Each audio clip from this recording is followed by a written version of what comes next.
necə hazırlayırsınız özünüz ev şəraitində? Maliyeti çox rahatdır yəni. Sirkə gedir, xardal gedir, belə yağ, duz, müvaciq yumurta. Qramajları bəs necə tənzimləyirsiniz? Özüm gündə istifadə edəcəm üçün, yəni özüm... Nəsə çox arqayız deyir, çox gözəl sağlıqlı. Sirkə yumurtanın tüzü özü bişirir içində. Ona görə də çiğli aydın olur. Və mayonezi də həmin hazırlayıb öz sizə məhsul olan mayonezi saatın tərkibinə qatacaq. Saatın tərkibində ingirdiklər hansılar olacaq bəs? Soyğun köşəti, kartof, qarğıdalı, yumurta və köş.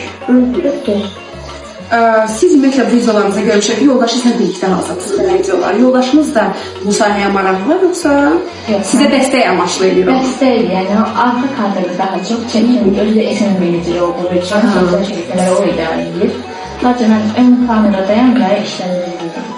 Ümumiyyətlə nə qədər uğurlu alır sosial şəbəkədə vlog eləmək? Çox çətin olar məncə fəaliyyətiniz. Əslində çətindir, çoxlara asan görükür, amma onun əziyyəti var, yumağı, yığışdırmağı, düşürməyi. Hərənin bir rəyi, hə? Sadəcə kamera olaraq hər kəsə asan görükür.